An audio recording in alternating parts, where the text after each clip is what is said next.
What's going on, y'all? It's DJ Treasy Trees, and welcome back to The Spark, your fan commentary podcast for the Los Angeles Sparks. The season is just dwindling away, y'all, but we still have hope. The Sparks had dropped a couple of games, but now we back on top. I'm telling you, y'all, this last game that just happened at the Galen Center against the Washington Mystics, I got to the game, and I didn't even know Nneka wasn't going to be playing until I saw them like warming up, and I'm like, why Nneka don't have she had on the same outfit that I had, basically, which was the they got some LA Sparks shorts and a hoodie that just came out recently with Player Society. So she had on the Player Society collab. I'm like, what, Nneka not playing?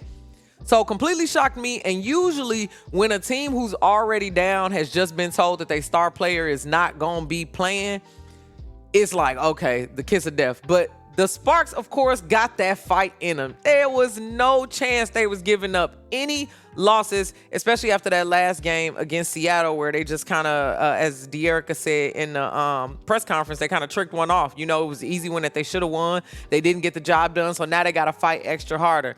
Speaking of Nneka Hamby, y'all, my goodness, this last game against the Washington Mystics, she really showed up, and I asked her in the press conference what activated her beast mode. Here's what she had to say. Hey, Nneka, you had a great game today. What activated your beast mode today?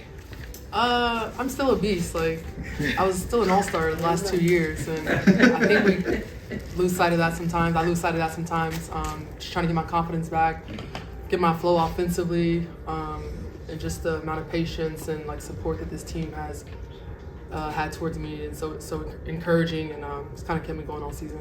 And they actually used that clip on the LA Sparks page, y'all. I'm excited about that because it's been so fun covering the Sparks. It's my first year doing it, and I didn't get to do the full season, but I'm looking forward to next season because the players have been super cool. The staff has been super cool. I've been having a great time talking about basketball. And of course, I won't stop once this season ends. The playoffs are still in front of us, but even after the playoffs and the offseason, I will continue to provide some coverage for y'all right here on my YouTube channel. So thank y'all so much for keeping it locked. I mean, if the players are playing overseas, I'm going to tell you what they're doing overseas. Hopefully, I can get a couple of them here on the show, but I will continue being here as well as the LA Sparks weekly show on Infinity TV.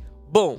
All right, so how did the Sparks play without Nneka Ogwumike? Now, we did talk to Coach Kurt Miller after the game, and he said that Nneka is not hurt. It was just extreme fatigue. It was one of those coaches' calls where it's like, hey, she's been playing through discomfort. How far do we take our star player on this game against the Washington Mystics that we could lose and maybe have to battle it out in the tiebreaker? But Chicago had already dropped the game, so this was technically a rest day, again, for Nneka.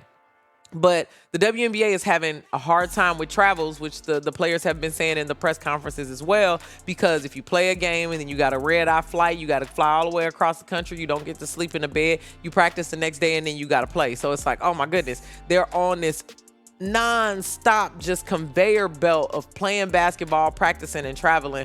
So everybody's pretty banged up right now, but I'm glad that Coach Kurt Miller decided to sit Nneka Ogwumike so that we can continue to have her later on in the playoffs. We're going to need our all-star to make it. But there were hella people who stepped up. Nneka Hamby, Jordan Canada, of course, Laisha Clarendon, all players that stepped up and played really well. Jasmine Thomas is another player that we haven't been talking about. She's been recovering from that knee injury. Jazz stepped up and hit 2 clutch threes that really changed the tide of the game. I mean, there were some things that we did offensively that we could have worked on, like giving up some of the balls, some points on turned over balls.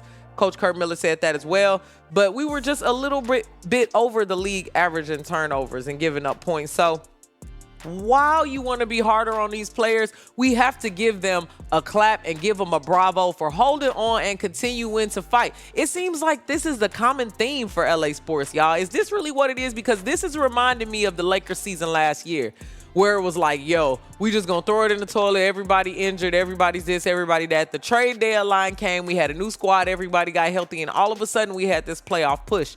The same thing is happening here with the LA Sparks.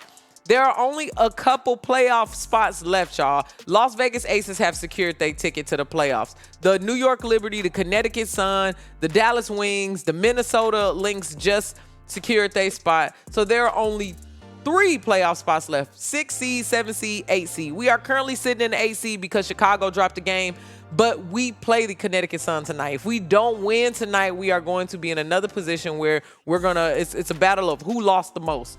Also, too, I like to say the Washington Mystics dropped the game against us. They're dropping. They're only 1 win ahead of us right now, as well as the Atlanta Dream. So the 4 teams that are battling for the last 3 spots are the Atlanta Dream, the Washington Mystics, the LA Sparks, and the Chicago Sky. We can get only 1 team is going to be left out of that, y'all. Only 1 team. So if we keep up with that next man up mentality, we can for sure make the playoffs. And I will have to dye my hair. I saw Lasia at the game. Lasia was back. They let us know that they had COVID. Of course, they didn't tell us that in the press conference or anything, but we kind of figured it was COVID because they were talking about isolation and all those kinds of things.